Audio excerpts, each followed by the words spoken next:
മാതാജി. തുടങ്ങണം, ദയവായി തുടങ്ങണം. ഓക്കെ, ഹരേ കൃഷ്ണ. ഹരേ കൃഷ്ണ. ഭഗവത്ഗീതയുടെ പുതിയൊരു ക്ലാസ്സിലേക്ക് എല്ലാവർക്കും സ്വാഗതം. ഓം അജ്ഞാനതിമിരാന്ധസ്യ ജ്ഞാനാഞ്ജനാശലാകയാ ചക്ഷുരുന്മീലിതം യേന തസ്മൈ ശ്രീ ഗുരുവേ നമഃ. ശ്രീ ചൈതന്യ മനോഭീഷ്ടം സ്ഥാപിതം യേന ഭൂതലേ സ്വയം രൂപ കഥാ മഹ്യം ദദാതി സോപദാന്തികം. വന്ദേഹം ശ്രീഗുരും ശ്രീയുതപദകമലം ശ്രീഗുരും വൈഷ്ണവാംശ്ച ശ്രീരൂപം സാഗരജാതം സഹഗണ രഘുനാഥാനിതം തം സജീവം സാദ്വൈതം സാവധൂതം പരിജന സഹിതം കൃഷ്ണ ചൈതന്യദേവം ശ്രീരാധാകൃഷ്ണ പാദാൻ സഹഗണ ലളിതാ ശ്രീ വിശാഖാനിതാംശ്ച. ഹേ കൃഷ്ണ കരുണാ സിന്ധു ദീനബന്ധോ ജഗത്പദേ ഗോപേശ ഗോപികാകാന്ത രാധാകാന്ത നമോസ്തുതേ. തപ്തകാഞ്ചന ഗൗരാംഗി രാധേ വൃന്ദാവനേശ്വരി വൃഷഭാനു സുതേ ദേവി പ്രണമാമി ഹരിപ്രിയേ.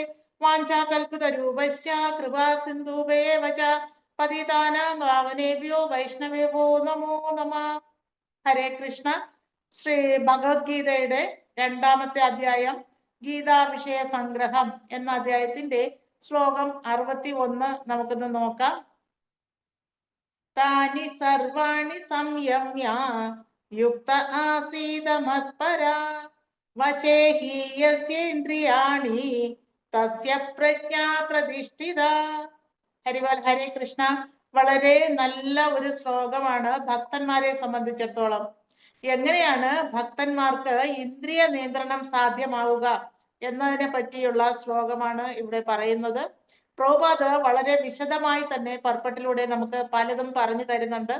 ശരിക്കും പറഞ്ഞാൽ ആചാര്യന്മാരുടെ ഉപദേശങ്ങൾ അതേപടി അനുസരിക്കുക എന്നാൽ അത് നമുക്ക് സ്വായത്തമാക്കും. അതിന്റെ റിസൾട്ട് എന്താണോ അത് അച്ചീവ് ചെയ്യാൻ സാധിക്കും എന്നതാണ് സത്യം. അപ്പൊ ഇവിടെ ശ്രീല പ്രഭുപാദ് എന്താ പറഞ്ഞിരിക്കുന്നത് നോക്കാം. ഈ ശ്ലോകത്തിന്റെ അർത്ഥം ഇന്ദ്രിയങ്ങളെ പൂർണ്ണമായും നിയന്ത്രിച്ച് എന്നിൽ തന്നെ അവബോധം ഉറപ്പിക്കുന്നവനാണ് സ്ഥിരബുദ്ധി ഉള്ളവൻ എന്നാണ് ഭഗവാൻ ഈ ശ്ലോകത്തിൽ അർജുനന് പറഞ്ഞു കൊടുക്കുന്നത്. കാരണം അർജുനന് ഒരുപാട് സംശയങ്ങൾ ഉണ്ടായിരുന്നു. എങ്ങനെയാണ് നമ്മൾ ബുദ്ധിയോഗം ചെയ്യുക, എങ്ങനെയാണ് നമ്മൾ ജ്ഞാനയോഗം ചെയ്യുക, എങ്ങനെയാണ് നമ്മൾ കർമ്മയോഗം ചെയ്യുക, ഇങ്ങനെയൊക്കെ ഉള്ള സംശയം. അപ്പൊ ഭഗവാൻ എല്ലാ യോഗങ്ങളെ പറ്റിയും പറഞ്ഞു. അപ്പൊ അർജുനൻ ചോദിക്കുകയാണ്, പിന്നെ കർമ്മയോഗം പറഞ്ഞു, ഇപ്പൊ പറയുന്നു ബുദ്ധിയോഗമാണ് നല്ലതെന്ന്. ഞാൻ എങ്ങനെയാ അത് മനസ്സിലാക്കുക? അല്ലെങ്കിൽ ബുദ്ധിയുള്ള ആളുടെ ലക്ഷണം എന്തൊക്കെയാണ്? ഇങ്ങനെ പല പല സംശയങ്ങൾ അർജുനൻ ഉണ്ടായി. ശരിക്കും അർജുനൻ നമ്മൾക്ക് വേണ്ടിയിട്ടാണ് ആ സംശയങ്ങൾ ഭഗവാനോട് ഉന്നയിക്കുന്നത്. ഇവിടെയും ഈ ശ്ലോകത്തിലൂടെ ഭഗവാൻ പറഞ്ഞു തരുന്നു എപ്രകാരം നമ്മുടെ ഇന്ദ്രിയങ്ങളെ നമുക്ക് നിയന്ത്രിക്കാനാവുമെന്ന്. കാരണം നമ്മുടെ ഇന്ദ്രിയങ്ങൾ കണ്ണ്, മൂക്ക്, നാക്ക്, ത്വക്ക്, ചെവി, ജ്ഞാനേന്ദ്രിയങ്ങൾ, കർമ്മേന്ദ്രിയങ്ങൾ ഇതെല്ലാം നമ്മളെ വഴിതെറ്റിക്കുന്നതാണ് സത്യം. എങ്ങനെയെന്ന് ചോദിച്ചാല് ശരിക്കും മനസ്സാണ് ഈ ഇന്ദ്രിയങ്ങളെ എല്ലാം നിയന്ത്രിക്കുന്ന ഘടകം. അപ്പൊ കണ്ണുകൾ നല്ല കാര്യങ്ങൾ കാണുമ്പോൾ അത് വേണം എന്ന് ആഗ്രഹിക്കും. അത് നേരെ മനസ്സറിഞ്ഞിട്ട് മനസ്സ് അതിനു വേണ്ടി ശ്രമിക്കും, അതിനുവേണ്ടി ബുദ്ധിയെ പ്രേരിപ്പിക്കും. അപ്പൊ ബുദ്ധി അതെങ്ങനെ നേടാമെന്ന് ചിന്തിച്ചിട്ട് നിർദ്ദേശങ്ങൾ നൽകും. അങ്ങനെയാണ് നമ്മൾ പല കാര്യങ്ങളും ഇന്ദ്രിയ വിഷയങ്ങളെ സ്വായത്തമാക്കാൻ ശ്രമിക്കുന്നത്. ഇപ്പോ കലിയുഗത്തിലെ എല്ലാ ആൾക്കാരും ഇന്ദ്രിയങ്ങളുടെ ആഗ്രഹങ്ങളുടെ പിറകെ അങ്ങ് പായുകയാണ്. അതിന്റെ അർത്ഥം എല്ലാവരും മനസ്സുകൊണ്ടാണ് ചിന്തിക്കുന്നത്, മനസ്സുകൊണ്ടാണ് പ്രവർത്തിക്കുന്നത്, മനസ്സ് തീരുമാനിക്കുന്ന എന്താണോ അതാണ് നടപ്പിലാക്കുന്നത്. അപ്പൊ ചോദിക്കും, മനസ്സല്ലേ ചിന്തിക്കാതെ പിന്നെ എങ്ങനെയാ നമ്മൾ പ്രവർത്തിക്കാന്ന് ചോദിക്കും. ശരിക്കും നമ്മള് ബുദ്ധിപൂർവം ചിന്തിക്കണം എന്നാ പറയാ. ആചാര്യന്മാര് പറഞ്ഞു തരുന്നത് ഇന്ദ്രിയങ്ങളെല്ലാം ബുദ്ധിയുടെ പരിധിക്കായാൽ, ബുദ്ധി പറയുന്നിടത്ത് ഇന്ദ്രിയങ്ങൾ നിന്നാൽ മനസ്സ് ആ ബുദ്ധി പറയുന്നത് പോലെ അനുസരിക്കും. ഫോർ എക്സാമ്പിൾ നമുക്ക് നോക്കുകയാണെങ്കിൽ മനസ്സ് പറയും നമുക്ക് ഈ ക്ലാസ് ഒന്നും കേൾക്കണ്ട, നമുക്ക് ആ സമയം കൊണ്ട് സിനിമ കാണാൻ പോവാം, അല്ലെങ്കിൽ മറ്റു പലരുമായിട്ട് എൻജോയ് ചെയ്യാമെന്ന് മനസ്സ് പറയും. അപ്പൊ ബുദ്ധി പറയും, എടാ പൊട്ടാ, നമ്മൾ ആ സമയം പാഴാക്കുകയാണ് ചെയ്യണത്. അതേസമയം ഭഗവാന്റെ അതീന്ദ്രിയ കാര്യങ്ങൾ നമ്മൾ കേൾക്കുകയാണെങ്കിൽ, കേൾക്കാൻ മനസ്സ് കാണിച്ചാൽ തീർച്ചയായിട്ടും അത് നമ്മുടെ ആത്മാവിനാണ് ഗുണകരമാവുക. ബാക്കിയുള്ള മനസ്സ് പറയുന്ന സുഖസൗകര്യങ്ങളെല്ലാം ഈ ഭൗതിക ശരീരത്തിനാണ് സന്തോഷം നൽകുക. അത് വളരെ നൈമിഷികവും. അങ്ങനെ ഈ ശരീരത്തിന് കിട്ടുന്ന സുഖങ്ങൾ വളരെ കുറച്ചു മാത്രം ലഭ്യമാവുകയും ദുഃഖങ്ങൾ മാത്രം കൂടുതൽ അനുഭവപ്പെടുകയും ചെയ്യുന്ന ഒരു ഭൗതിക ലോകത്താണ് നാം ജീവിച്ചിരിക്കുന്നത്. അതായത് ദുഃഖാലയം അശാശ്വതം എന്നാണ് ഈ ഭൗതിക ലോകത്തെ പറ്റി പറയുന്നത്. അപ്രകാരം നമ്മൾ ഈ ഭൗതിക ലോകത്തിൽ ജീവിക്കുമ്പോൾ എങ്ങനെ നമ്മുടെ ബുദ്ധിക്ക് അനുസരിച്ച് അല്ലെങ്കിൽ നമ്മുടെ ബുദ്ധിയെ ഉണർത്തി ആ ബുദ്ധി പറയുന്ന കാര്യങ്ങൾ ശ്രവിക്കാനും ആ ബുദ്ധിയുടെ നിയന്ത്രണത്തിൽ നമുക്ക് ജീവിതം ചിട്ടപ്പെടുത്താനും എങ്ങനെ സാധിക്കും എന്നാണ് ഇവിടെ ഈ ശ്ലോകത്തിലൂടെ പറഞ്ഞു തരുന്നത്. വിശദമായ പ്രഭുപാദിന്റെ പർപ്പട്ടിലൂടെ പോവാം. യോഗത്തിന്റെ പരമകാഷ്ഠയാണ് കൃഷ്ണാവബോധമെന്ന് ഈ ശ്ലോകം സ്പഷ്ടമാക്കുന്നുണ്ട്. കൃഷ്ണാവബോധം ഇല്ലെങ്കിൽ ഇന്ദ്രിയ ജയം സാധ്യമല്ല. ഇവിടെ പറഞ്ഞിരിക്കുന്ന യോഗത്തിന്റെ കാര്യം പറയുന്നു. ഈ യോഗം എന്ന് പറയുന്നത് അഷ്ടാംഗ യോഗയാണ് ഭഗവാൻ ഉദ്ദേശിക്കുന്നത്. അഷ്ടാംഗ യോഗ എന്ന് പറഞ്ഞാൽ എന്തിനാണ് അഷ്ടാംഗ യോഗ ചെയ്യുന്നത്? ഇന്ദ്രിയങ്ങളെയും മനസ്സിനെയും നിയന്ത്രിക്കാൻ വേണ്ടിയിട്ടാണ് അഷ്ടാംഗ യോഗ പ്രാക്ടീസ് ചെയ്യുന്നത്. അഷ്ടാംഗ യോഗ എന്ന് പറഞ്ഞാല് 8 തരത്തിലുള്ള പ്രോസസ് ആണ്. നിയമ പ്രത്യാഹാര ധാരണ ആസന അങ്ങനെ പോകുന്ന 8 പ്രോസസ്സിലൂടെ പല പ്രാവശ്യം പ്രാക്ടീസ് ചെയ്ത് ഒരു സ്റ്റെപ്പ് കടക്കും, പിന്നെ അടുത്ത പ്രോസസ്സിൽ കടക്കും. അങ്ങനെ സ്റ്റെപ്പ് ബൈ സ്റ്റെപ്പ് ആയിട്ടാണ് അഷ്ടാംഗ യോഗ പ്രാക്ടീസ് ചെയ്യേണ്ടത്. എങ്കിൽ മാത്രമേ നിയമം എന്ന് പറയുന്നത് നമ്മള് ശ്വാസ നിശ്വാസങ്ങളെ നിയന്ത്രിക്കുക, ശ്വാസത്തെ കൺട്രോൾ ചെയ്യാൻ പരിശീലിക്കുക. എന്ന് പറഞ്ഞാൽ പ്രോപ്പർ ആയിട്ടുള്ള സ്ഥലത്ത് സെക്യൂർഡ് പ്ലേസില് ചമ്രം പടിഞ്ഞിരിക്കുക, നട്ടെല്ലും കഴുത്തും സ്ട്രെയിറ്റ് ലൈനിൽ വയ്ക്കുക. അങ്ങനെ യോഗ നിഷ്ഠകളുണ്ട്. അതാണ് ആസന എന്ന് പറഞ്ഞാൽ. അത് പ്രാക്ടീസ് ചെയ്ത് അതിൽ നല്ല പ്രാവീണ്യം നേടി അങ്ങനെ വർഷങ്ങളോളം ഇരിക്കാൻ സാധിക്കും. അങ്ങനെ വർഷങ്ങളോളം പ്രാക്ടീസ് ചെയ്ത് അവസാനം സമാധി പൊസിഷനിൽ എത്തുന്ന ഒരാള് ഭഗവാൻ എല്ലാ ജീവജാലങ്ങളിലും കുടികൊള്ളുന്ന ആ ജീവചൈതന്യം അല്ലെങ്കിൽ ഈശ്വരീയ ശക്തിയെ തിരിച്ചറിയും. അതാണ് പരമാത്മാ റിയലൈസേഷൻ. അപ്പോ അങ്ങനെ വർഷങ്ങളോളം കഠിന പ്രാക്ടീസ് ചെയ്ത് ഇന്ദ്രിയങ്ങളെയൊക്കെ വരുതിയിലാക്കാൻ നിർബന്ധപൂർവം നമ്മള് പിൻവലിപ്പിച്ച് നിർബന്ധപൂർവം ആ ഇന്ദ്രിയങ്ങളെയൊക്കെ അടക്കി വെച്ച് കണ്ണുകൾ അടച്ച് തപസ് ചെയ്യാൻ പറയുന്നത് കണ്ണുകൾക്ക് വിഷയമാകുന്ന കാര്യങ്ങളിൽ നിന്നെല്ലാം വിടുതൽ നേടാൻ വേണ്ടിയിട്ടാണ്. വായുവിനെ അല്ലെങ്കിൽ നിശ്വാസങ്ങളെ നിയന്ത്രിക്കാൻ പറയുന്നത് ഗന്ധങ്ങളിലൂടെയും നമ്മുടെ മനസ്സ് ചഞ്ചലപ്പെടാം, അങ്ങനെ വരാതിരിക്കാനാണ്. അപ്പൊ എല്ലാം നമ്മൾ അടച്ചുപൂട്ടി ഓരോ വാതിലായിട്ട് കൊട്ടി അടച്ചിട്ടാണ് ഇന്ദ്രിയങ്ങളെ നിയന്ത്രിക്കുക. എവിടെ? അഷ്ടാംഗ യോഗയില്. അങ്ങനെ നിർബന്ധപൂർവം ഇന്ദ്രിയങ്ങളെ തടഞ്ഞു വെച്ചാൽ അത് ഒരു ചെറിയൊരു ചാൻസ് കിട്ടിയാല് അത് വെളിയിൽ ചടാൻ നോക്കും, അല്ലെങ്കിൽ അവിടുന്ന് ആ ബന്ധനം പൊട്ടിക്കാൻ നോക്കും, അല്ലെങ്കിൽ ആ തടവിൽ നിന്ന് വെളിയിൽ വരാൻ ട്രൈ ചെയ്യും. അതിന്റെ ഉത്തമ ഉദാഹരണമാണ് വിശ്വാമിത്ര മഹർഷിയും ശകുന്തളയും. ശകുന്തളയുടെ ഒരു സ്ത്രീയുടെ പാദസരത്തിന്റെ ശബ്ദം കേട്ടപ്പോ സ്ത്രീകളുടെ ആ നടപ്പിന്റെ ആ ട്യൂണിനനുസരിച്ച് ആ പാദസരം കിലുങ്ങിയപ്പോ വിശ്വാമിത്ര മഹർഷി കഠിന തപസ്സിൽ ആയിരുന്നെങ്കിൽ പോലും അദ്ദേഹത്തിന്റെ കർണപുടങ്ങളെ നിയന്ത്രിക്കാൻ അദ്ദേഹത്തിന് ആയില്ല. ആ സൗണ്ട് കേട്ട ഉടനെ പാദസ്വരങ്ങളുടെ ശബ്ദം കേട്ടപ്പോ തന്നെ അദ്ദേഹത്തിന്റെ മനസ്സ് പറയുന്നുണ്ട് അത് സ്ത്രീയാണ്, നോക്കുന്നു. പെട്ടെന്ന് കണ്ണുറന്ന് നോക്കുന്നു, സുന്ദരിയായ സ്ത്രീയെ കാണുന്നു, അവളുടെ പിന്നാലെ പോകുന്നു. അപ്പൊ ഇത്രയും വർഷം കഠിന തപസ് ചെയ്തതിന് യാതൊരു ഫലവും ഇല്ലാതാകുന്നു. അങ്ങനെ ഇന്ദ്രിയങ്ങളെ നിർബന്ധപൂർവം നമ്മുടെ വരുതിക്കാക്കാൻ സാധിക്കില്ല. അതുകൊണ്ടാണ് പറയുന്നത് യോഗത്തിന്റെ പരമകാഷ്ഠയിൽ എത്തുന്ന ഒരാൾക്ക് പോലും സാധിക്കാത്ത കാര്യം നമ്മുടെ കൃഷ്ണാവബോധം പ്രാക്ടീസ് ചെയ്താൽ സാധിക്കുന്നു. ഭഗവാൻ തന്നെ സ്വയം അർജുനനോട് പറഞ്ഞു കൊടുക്കാണ്. അതിന് ഉദാഹരണമായിട്ട് ഇവിടെ അംബരീഷ് മഹാരാജാവിന്റെ ചരിത്രം പറയുന്നുണ്ട്. അംബരീഷ് മഹാരാജാവ് ചക്രവർത്തിയാണ്. അദ്ദേഹം രാജ്യം ഭരിക്കുന്ന രാജാവാണ്. കുടുംബാംഗങ്ങൾ, ഭാര്യ, മക്കൾ എല്ലാവരും ഉണ്ട്.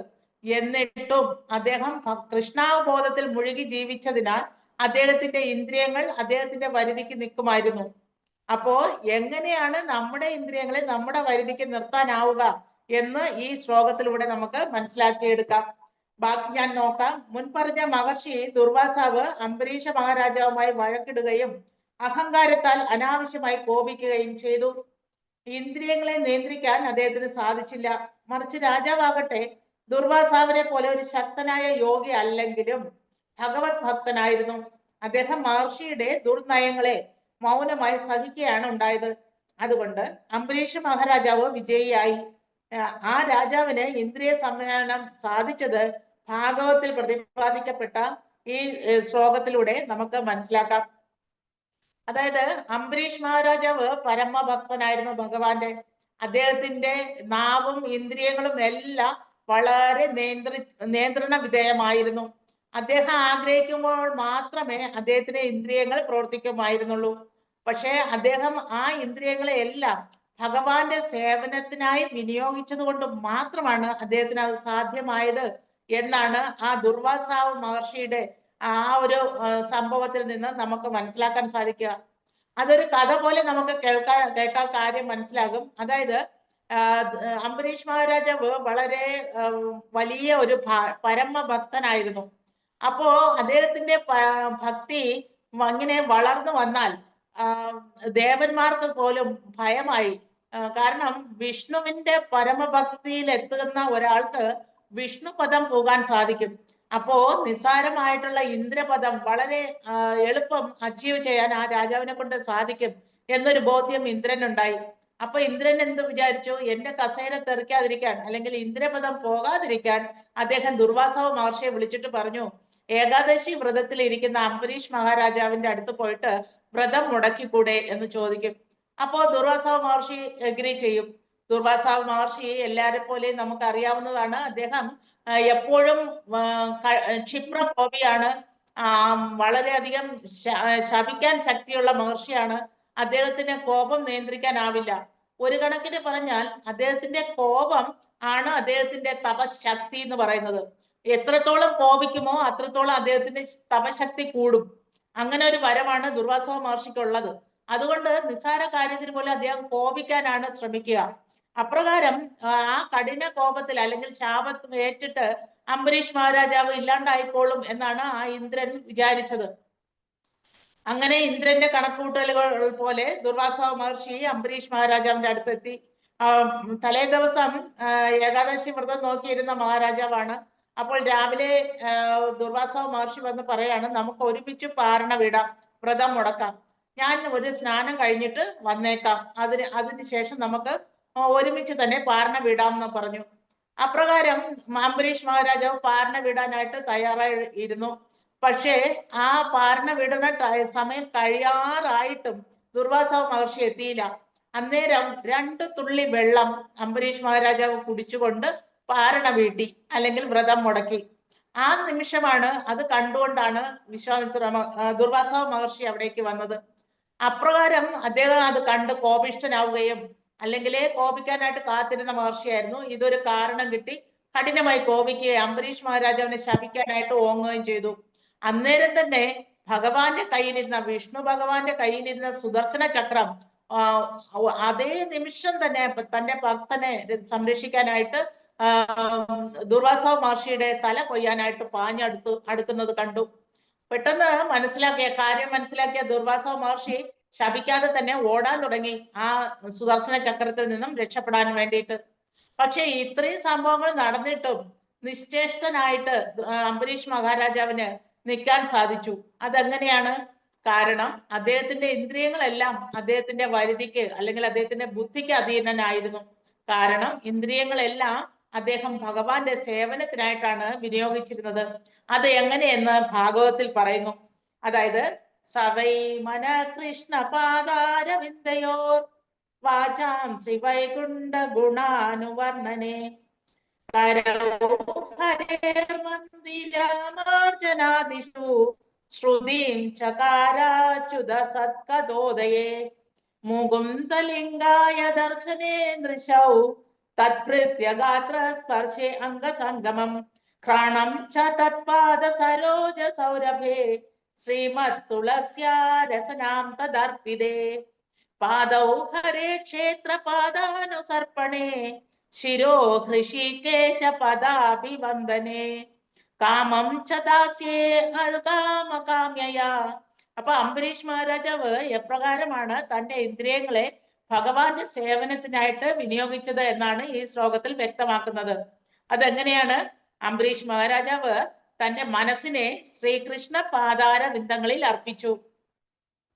അപ്പോൾ ഭഗവത് ധാമത്തെ വർണ്ണിക്കുന്നതിൽ അദ്ദേഹത്തിന്റെ വാക്കുകളും കൃഷ്ണന്റെ ക്ഷേത്രം ശുദ്ധീകരിക്കുന്നതിൽ കൈകളും ഭഗവത് കഥാശ്രവണത്തിൽ കർണങ്ങളും തദ്രൂപ ദർശനത്തിൽ കണ്ണുകളും ഭക്തന്മാരുടെ ശരീര സ്പർശനത്തിൽ സ്വദേഹവും തൃപ്പാദ അർച്ചനയ്ക്ക് ഉപയോഗിച്ച പുഷ്പങ്ങൾ മണക്കുന്നതിൽ നാസികയും ഭഗവാൻ അർപ്പിച്ച തുളസി ദളങ്ങൾ ആസ്വദിക്കുന്നതിൽ രസനയും ഏർപ്പെട്ടു. കൃഷ്ണക്ഷേത്രങ്ങളിലേക്കുള്ള ദേശങ്ങളിലേക്ക് രാജാവിന്റെ കാലുകൾ നടന്നു. ശിരസ് ഭഗവാനെ പ്രണമിച്ചുകൊണ്ടേയിരുന്നു. അദ്ദേഹത്തിന്റെ ആഗ്രഹം ശ്രീകൃഷ്ണന്റെ അഭീഷ്ടങ്ങൾ നിറവേറ്റുന്നതിൽ മാത്രമായിരുന്നു. ഈ പറഞ്ഞ എല്ലാ ഗുണവിശേഷങ്ങളും അദ്ദേഹത്തിന് മത്പര ഭക്തനാകാൻ യോഗ്യത നേടിക്കൊടുത്തു. അപ്പൊ ഭഗവാന്റെ ഭക്തനാകാൻ എപ്രകാരമാണ് അംബരീഷിന് സാധിച്ചത് എന്നാണ് ആ ശ്ലോകത്തിലൂടെ പറയുന്നത്. അതായത് അദ്ദേഹത്തിന്റെ കൈകളും കാലുകളും കണ്ണുകളും സർവ്വ ഇന്ദ്രിയങ്ങളും ഭഗവാന്റെ സേവനത്തിനായി വിനിയോഗിക്കുന്നു എന്ന് സാരം. അതേപോലെ ഗൃഹസ്ഥനായിട്ട് ഇരിക്കുന്ന നമ്മൾക്ക് ഓരോരുത്തർക്കും തീർച്ചയായിട്ടും ഭഗവാന്റെ സേവനത്തിൽ നമ്മുടെ ഇന്ദ്രിയങ്ങളെ ഏർപ്പെടുത്താൻ സാധിക്കും. എപ്രകാരം എന്ന് ചോദിച്ചാല് ഭഗവാൻ അർജുനനോട് പറയുന്നുണ്ട്, അല്ലയോ അർജുന, നീ നിന്റെ നീതകർമ്മം അനുഷ്ഠിക്കൂ. നീ ഒരു ക്ഷത്രിയനാണ്, യുദ്ധം ചെയ്യുക എന്നുള്ളത് നിന്റെ കടമയാണ്. നീ നിന്റെ നീതകർമ്മം യുദ്ധം ചെയ്യുക തന്നെ വേണം. അതെങ്ങനെ വേണം? മയ്യ അർപ്പിത മനോർബുദ്ധി, അതായത് മനസ്സും ബുദ്ധിയും ഭഗവാനിൽ അർപ്പിച്ചുകൊണ്ട് നമ്മുടെ നീതകർമ്മങ്ങൾ ചെയ്യാൻ. അത് നമ്മൾ ഓരോരുത്തർക്കും സാധിക്കും. ദിവസവും നമ്മൾ രാവിലെ തന്നെ ജപം കഴിഞ്ഞാല് 24 മണിക്കൂർ ആ ജപത്തിന്റെ ധ്വനി നമ്മുടെ ഹൃദയത്തിൽ ഇങ്ങനെ മുഴങ്ങിക്കൊണ്ടിരിക്കുന്നത് അനുഭവസ്ഥർക്കറിയാം. അപ്പോൾ എല്ലായ്പ്പോഴും ഹരേർ നാമ നമുക്ക് ചൊല്ലാൻ പറ്റും. അപ്പൊ നാവ് എപ്പോഴും ഹരേർ നാമ ചൊല്ലാൻ ഉപയോഗിക്കപ്പെടും. പ്ലസ് അതോടൊപ്പം മനസ്സ് എപ്പോഴും ഹരേ കൃഷ്ണ മഹാമന്ത്രത്തിൽ വ്യാപരിച്ചു കൊണ്ടേയിരിക്കും. നമ്മൾ ദൈനംദിന പ്രവൃത്തികളിൽ ഏർപ്പെടുമ്പോൾ പോലും, ബാത്റൂമിൽ പോയി കുളിക്കുന്ന സമയത്ത് പോലും മനസ്സിൽ ആ മന്ത്രം ഉണ്ടാവും. രാവിലെ വെളുപ്പാങ്കാലത്ത് ബ്രഹ്മമുഹൂർത്തത്തിൽ എഴുന്നേറ്റ് 16 റൗണ്ടും കൃത്യനിഷ്ഠയോടെ ആ ഭഗവാന്റെ സ്മരണയോടെ ചെയ്യുന്ന ഏതൊരാൾക്കും സ്വയം അനുഭവിച്ചറിയാൻ പറ്റുന്ന കാര്യമാണ് ഞാൻ ഈ പറഞ്ഞത്. അല്ലാതെ ഇതിന് പ്രത്യേക ദിവ്യ ശക്തി ഒന്നും നമുക്ക് ആവശ്യമില്ല. രാവിലെ എന്ത് പ്രവൃത്തികൾ ചെയ്യുമ്പോഴും അതിന് മുന്നേ നമ്മുടെ ജപം തീർന്നു കഴിഞ്ഞാൽ അന്നത്തെ ഫുൾ ഡേ നമ്മൾ നല്ല എനർജറ്റിക് ആയിട്ടിരിക്കും. യാതൊരു മടിയോ അലസതയോ ഒന്നും ഉണ്ടാവില്ല. പരിപൂർണ സംതൃപ്തി നമുക്ക് അനുഭവപ്പെടും. അപ്രകാരം നമ്മൾ ഓരോ പ്രവൃത്തി ചെയ്യുമ്പോഴും, ചോറ് വെക്കുമ്പോഴും കറി വെക്കുമ്പോഴും എല്ലായ്പ്പോഴും ആ ഭഗവാന്റെ നാമം ഇങ്ങനെ മനസ്സിൽ ഇങ്ങനെ ഉരുവിട്ടുകൊണ്ടേയിരിക്കും. അറിയാതെ തന്നെ, മനഃപൂർവ്വം അല്ലാതെ തന്നെ ഓട്ടോമാറ്റിക് ആയിട്ട് വരും. അതാണ് ആ ചാണ്ടിങ്ങിന്റെ എഫക്റ്റ്. അങ്ങനെ സദാസമയവും ഭഗവാനെ മനസ്സിൽ ധ്യാനിച്ചുകൊണ്ട് നമ്മൾ ചെയ്യുന്ന പ്രവൃത്തികളെല്ലാം ഭഗവാനെ സന്തോഷിപ്പിക്കുന്ന പ്രവൃത്തികളായി മാറും. അപ്പോൾ നിസ്സാരം നമ്മൾ അടിച്ചു വാരുന്ന പ്രവൃത്തിയാണെങ്കിൽ പോലും, വീട് വൃത്തിയാക്കുന്ന പ്രവൃത്തിയാണെങ്കിൽ പോലും അത് ഭഗവാന് സമർപ്പിക്കുന്ന സേവയായിട്ട് ഭഗവാൻ കണക്കാക്കും. എങ്ങനെ? നിരന്തരം ഭഗവത് സ്മരണയിലൂടെ. അങ്ങനെ ഒരു ദിവസം ഫുൾ ഡേ നമുക്ക് ആ സ്മരണ നിലനിർത്താൻ വേണ്ടിയിട്ടാണ് ശ്രീല പ്രഭുപാദ് പറഞ്ഞത് 16 റൗണ്ട് ചാണ്ടിയാൻ. അല്ലാതെ വെറുതെ പറഞ്ഞതല്ല. അങ്ങനെ ജപിക്കുന്ന ഒരാൾക്ക് അയാളുടെ ഇന്ദ്രിയങ്ങൾ അയാൾ പറയുന്നിടത്ത്, അയാളുടെ ബുദ്ധി ഉപദേശിക്കുന്നിടത്ത് നിൽക്കും. അത് സത്യം തന്നെയാണ്. അങ്ങനെ അഷ്ടാംഗ യോഗ പ്രാക്ടീസ് ചെയ്യുന്ന ഒരു യോഗിയേക്കാൾ ശ്രേഷ്ഠനായിട്ട് ഈ ബുദ്ധിയോഗം പ്രാക്ടീസ് ചെയ്യുന്ന അല്ലെങ്കിൽ ഭക്തിയോഗം പ്രാക്ടീസ് ചെയ്യുന്ന ഒരു പരമഭക്തന് തീർച്ചയായിട്ടും നിഷ്പ്രയാസം സാധിക്കും എന്നാണ് ഇവിടെ അംബരീഷ് മഹാരാജാവിന്റെ ഉദാഹരണത്തിലൂടെ വ്യക്തമാക്കുന്നത്. മത്പര എന്ന വാക്കിന് ഇവിടെ അത്യന്തം ഔചിത്യമുണ്ട്. എങ്ങനെ ഒരാൾക്ക് മത്പരനായി തീരാമെന്നതിന് ഒരു ഉത്തമ ഉദാഹരണം എത്രേ അംബരീഷ് മഹാരാജാവിന്റെ ജീവിതം. മത്പര ശൃംഖലയിൽ ശ്രീല ബലദേവ വിദ്യാഭൂഷൺ എന്ന മഹാപണ്ഡിതൻ ആചാര്യൻ പറഞ്ഞിരിക്കുന്നു, മത്ഭക്തി പ്രഭാവേന സർവേ ഇന്ദ്രിയ വിജയ പൂർവിക സോ ആത്മദൃഷ്ടി സുലഭേദി ഭാവ. അതായത് കൃഷ്ണനെ ഭക്തിപൂർവ്വം സേവിക്കുന്നത് കൊണ്ട് ഇന്ദ്രിയങ്ങളെ സമ്പൂർണമായി കീഴടക്കുവാൻ വേണ്ടുന്ന ശക്തി ഉണ്ടാകും. അഗ്നിയെയും ഒരു ഉദാഹരണമായി പറയാറുണ്ട്. അതായത് ആളിക്കത്തുന്ന തീനാളങ്ങൾ മുറിക്കുള്ളിൽ എന്തും ദഹിപ്പിച്ച് ചാരമാക്കുന്നത് പോലെ ഒരു യോഗിയുടെ, ഭക്തിയോഗിയുടെ ഹൃദയത്തിൽ കുടികൊള്ളുന്ന ഭഗവാൻ വിഷ്ണു സർവ മാലിന്യങ്ങളെയും ഭസ്മീകരിക്കുന്നു. അതാണ് നമ്മൾ ചാണ്ടിക്കിലൂടെ നേടിയെടുക്കുന്നത്. യോഗസൂത്രം നിർദ്ദേശിക്കുന്നതും വിഷ്ണുവിനെ ധ്യാനിക്കണമെന്നാണ്. അതായത് ഭഗവാനിൽ മെഡിറ്റേറ്റ് ചെയ്യണം എന്നാണ്, അല്ലാതെ ശൂന്യതയെ അല്ല. ഇന്നത്തെ മോഡേൺ ലൈഫിൽ യോഗ എല്ലാം പറയുന്നത് നിങ്ങൾ ഒരു ബൾബിൽ കോൺസെൻട്രേറ്റ് ചെയ്യൂ, അല്ലെങ്കിൽ നിങ്ങൾ ഒരു ബിന്ദുവിൽ കോൺസെൻട്രേറ്റ് ചെയ്യൂ, അങ്ങനെ പറഞ്ഞിട്ടാണ് അവർ യോഗ പ്രാക്ടീസ് ചെയ്യുന്നത്. പക്ഷെ ഇവിടെ പറയുന്നു ഭഗവാനെ മാത്രം ധ്യാനിച്ചുകൊണ്ട് നമ്മൾ ഭക്തി യോഗ പ്രാക്ടീസ് ചെയ്താൽ നമ്മുടെ ഇന്ദ്രിയങ്ങളെല്ലാം നമുക്ക് നിയന്ത്രിക്കാനാകും എന്നാണ് ഇവിടെ പറയുന്നത്. വിഷ്ണുമൂർത്തിയെ അല്ലാതെ ധ്യാനിക്കുന്ന നാമമാത്ര യോഗികൾ സാങ്കല്പിക പ്രതിഭാസങ്ങളെ ആരാഞ്ഞ് സമയം പാഴാക്കുകയാണ്. അപ്പൊ മോഡേൺ യോഗത്തില് യോഗ പ്രാക്ടീസ് ചെയ്യുമ്പോൾ വേണമെങ്കിൽ ശരീരത്തിന് കുറെ ആയാസം കിട്ടുമായിരിക്കാം, പക്ഷേ ആത്മാവിന് അതുകൊണ്ട് യാതൊരു പ്രയോജനവും ലഭിക്കില്ല എന്ന് സാരം. യഥാർത്ഥ യോഗയുടെ അർത്ഥം എന്തെന്ന് വെച്ചാല് കണക്ഷൻ വിത്ത് ലോഡ് എന്നാണ്. യോഗ എന്ന് പറഞ്ഞാല് ഭഗവാനുമായിട്ടുള്ള കണക്ഷൻ എന്നാണ് അർത്ഥം, ബന്ധം സ്ഥാപിക്കുക എന്നതാണ് അർത്ഥം. അങ്ങനെ നിരന്തരം ഭഗവാനുമായിട്ട് നാമജപത്തിലൂടെ നമ്മൾ ബന്ധം സ്ഥാപിച്ചുകൊണ്ടേയിരിക്കുന്നു. അങ്ങനെ ഇരിക്കുന്ന ഒരു യോഗിക്ക് തീർച്ചയായിട്ടും അദ്ദേഹത്തിന്റെ ഇന്ദ്രിയങ്ങളെ നിയന്ത്രിക്കുവാനും സാധിക്കും എന്നാണ് ഇവിടെ പറയുന്നത്. നമ്മൾ കൃഷ്ണാവബോധമുള്ളവരാകണം, ഭഗവത് ഭക്തരാവണം, അതാണ് യഥാർത്ഥ യോഗത്തിന്റെ ലക്ഷ്യം. അപ്പൊ ഈ ശ്ലോകത്തിലൂടെ നമുക്ക് വളരെ വിശദമായിട്ട് പ്രഭുപാദ് പറഞ്ഞു തരുന്നു, ഭക്തിയോഗം പ്രാക്ടീസ് ചെയ്തു കഴിഞ്ഞാൽ തീർച്ചയായിട്ടും നമ്മുടെ ഇന്ദ്രിയങ്ങളെ നിയന്ത്രിക്കാൻ സാധിക്കും. ഹരിബോൽ, ഹരേ കൃഷ്ണ. ആർക്കെങ്കിലും വേറെ എന്തെങ്കിലും ഡൗട്ട് ഉണ്ടെങ്കിൽ ചോദിക്കാം. ഈ ശ്ലോകത്തിനെ പറ്റിയുള്ള ഡൗട്ട് ചോദിക്കാം, ഒരു 5 മിനിറ്റ്. അത് കഴിഞ്ഞാൽ നമുക്ക് വേറെ എന്തെങ്കിലും ഇമ്പോർട്ടന്റ് കാര്യമാണെങ്കിൽ സംസാരിക്കാം, അല്ലെങ്കിൽ അടുത്ത ശ്ലോകം വേണമെങ്കിൽ ഡിസ്കസ് ചെയ്യാം. എന്താ വേണ്ടതെന്ന് മാതാജി പറയൂ. ഹരിബോൽ, ഹരേ കൃഷ്ണ. മാജി അടുത്ത ശ്ലോകം ഓൾറെഡി വേറെ ഡിവോട്ടീസിന് കൊടുത്തിട്ടുണ്ട്. മാജി ജനറലി വേറെ എന്തെങ്കിലും വിഷയം പറയണം മാജി. ഓക്കെ. ഹരേ കൃഷ്ണ മാതാജി. പറയണം മാതാജി. മാതാജി യോഗയെ പറ്റി പറഞ്ഞു. അതായത് നമുക്കിപ്പോ ഇനി വരുന്ന ശ്ലോകങ്ങളിൽ ഇത് പറയുന്നുണ്ട്, പർപ്പോട്ടിൽ പറയുന്നതാണ് യോഗ എന്നാൽ എന്താണ്. യോഗ സദാ അസ്വസ്ഥമായിരിക്കുന്ന ഇന്ദ്രിയങ്ങളെ നിയന്ത്രിക്കുക വഴി മനസ്സിനെ പരമോന്നതനിൽ ഏകാഗ്രീകരിക്കലാണ് യോഗ. ഭഗവാൻ ആരാണ് ഭഗവാൻ? പരമോന്നതൻ എന്ന് പറഞ്ഞാൽ ഭഗവാൻ എന്ന് നമുക്ക് എല്ലാവർക്കും അറിയാം. ഭഗവാന്റെ നിർദ്ദേശങ്ങളെ അനുസരിക്കേണ്ടതാണ് യഥാർത്ഥ യോഗം. അതായത് കൃഷ്ണാബോധം എന്ന് പറയപ്പെടുന്ന പ്രക്രിയയിൽ പരിശീലിക്കുന്നതും ഇതേ യോഗയാണ്. ഒന്നുകിൽ കൃഷ്ണന്റെ സേവകനാവുക, അല്ലെങ്കിൽ കൃഷ്ണഭക്തന്മാരുടെ സേവകനാവുക. എല്ലാതരം യോഗചര്യകളുടെയും ഉച്ചകോടി ഭക്തിയോഗമാണ്. അതിലേക്കുള്ള വഴികളറ്റം അത്രയും മറ്റു യോഗകൾ. പക്ഷെ ഇന്നിപ്പോ നമ്മൾ രാഷ്ട്രീയക്കാരൊക്കെ പറയുന്നത് യോഗ ചെയ്തോളാം, ഭഗവാനെ ആത്മീയത പാടില്ല. അതാ പറയുന്നത് എല്ലാ യോഗകളുടെ ഉച്ചകോടി ഭക്തി യോഗമാണ്, അതിലേക്കുള്ള വഴികളാണ് മറ്റെല്ലാ യോഗകളും. അത് ഇന്നിപ്പോ യോഗ നടത്തുന്ന ഒരാൾക്കും അറിയില്ല. ഹരേ കൃഷ്ണ മാതാജി. താങ്ക് യു മാതാജി, താങ്ക് യു. സത്യം തന്നെയാണ് മാതാജി, ഇന്നത്തെ യോഗ അല്ല യഥാർത്ഥ യോഗ, ഭക്തിയാണ് യഥാർത്ഥ യോഗ. ഭഗവാനെ നിലനിർത്തിക്കൊണ്ട് ഭഗവാനിൽ മനസ്സർപ്പിച്ചുകൊണ്ട് ചെയ്യുന്ന യോഗയാണ് യഥാർത്ഥ യോഗ. അതായത് എല്ലാ യോഗകളുടെയും വഴി അതാണ്, ഭക്തി യോഗമാണ്. ആ ഭക്തി യോഗം എടുത്ത് കളഞ്ഞിട്ടാണ് യോഗ അനുസരിച്ച് ആൾക്കാർ ചെയ്യുന്നത്. ഹരേ കൃഷ്ണ മാതാജി. ഇത് നമ്മുടെ ഭഗവത്ഗീതയിൽ പർപ്പോട്ടിൽ പറയുന്നത് തന്നെ. അത് തന്നെയാണ് സത്യം. ഹരേ കൃഷ്ണ മാതാജി, ഒരു ഡൗട്ട് ചോദിക്കണം പ്രഭു. യോഗികളെ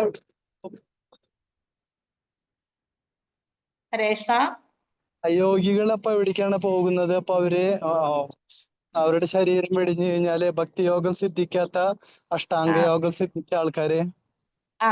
പറയാം പ്രഭു, നല്ല ചോദ്യമാണ് പ്രഭു ചോദിച്ചത്. ശരിക്കും നമ്മൾ അഷ്ടാംഗ യോഗ എല്ലാം എക്സ്പ്ലെയിൻ ചെയ്തിരിക്കുന്നത് വേദങ്ങളിലാണ്. വേദങ്ങൾ എന്ന് പറഞ്ഞാല് ശരിക്കും വേദങ്ങളെ 3ആയിട്ടാണ് ക്ലാസിഫൈ ചെയ്തിരിക്കുന്നത്. അതായത് ആദ്യത്തെ 90% വേദ എക്സ്പ്ലെയിൻ ചെയ്യുന്നത് കർമ്മകാണ്ഡമാണ്. കർമ്മകാണ്ഡം എന്ന് പറഞ്ഞാല് എങ്ങനെ നമുക്ക് ഈ ഭൗതിക ലോകത്ത് ഓരോ ദേവി ദേവന്മാരെയും പ്രീതിപ്പെടുത്തി മെറ്റീരിയൽ ഓപ്പുലൻസ് നേടി സുഖലോലുപരായി ജീവിക്കാം. അതാണ് കർമ്മകാണ്ഡം എന്ന് പറയുന്നത്. ആ കർമ്മകാണ്ഡം അനുഷ്ഠിക്കുന്ന ഒരാളെ കർമ്മികൾ എന്ന് പറയും. ഇന്ന് ലോകത്ത് 90% ആൾക്കാർ കർമ്മയോഗികളാണ്, കർമ്മകാണ്ഡം ഫോളോ ചെയ്യുന്ന കർമ്മികളാണ്.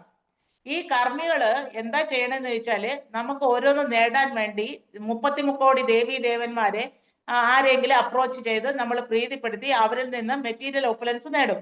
അപ്പോ യാന്തി ദേവ വ്രതാ ദേവാൻ പിതൃൻ യാന്തി പിതൃവ്രത എന്ന് ഭഗവത്ഗീതയിൽ പറയുന്നത് പോലെ ഏത് ദേവി ദേവനാണോ നമ്മൾ വർഷിപ്പ് ചെയ്യുന്നത്, നമ്മള് ആഫ്റ്റർ മരണശേഷം, ആഫ്റ്റർ ഡെത്ത്, മോക്ഷാർത്ഥമായിട്ട് ആ ദേവന്റെ ലോകത്തെത്തുന്നു. അപ്പൊ കർമ്മികൾ എത്തിപ്പെടുന്നത് സ്വർഗലോകത്താണ്.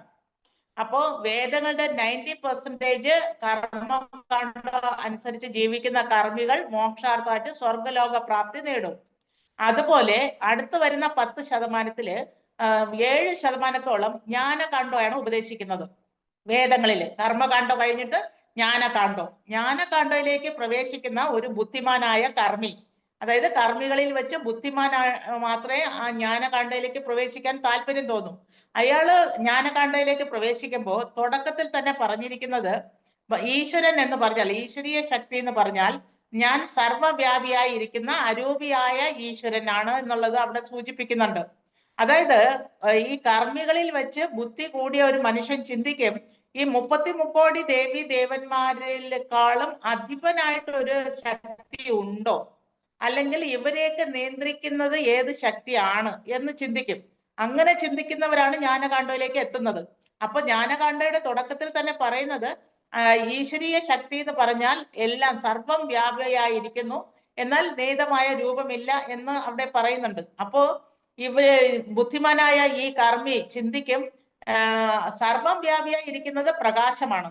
അപ്പൊ ഈ പ്രകാശത്തിന് ശരിയാണ് നിയതമായ രൂപവുമില്ല. അങ്ങനെ അവര് പ്രകാശത്തിൽ മെഡിറ്റേറ്റ് ചെയ്യാൻ തുടങ്ങും.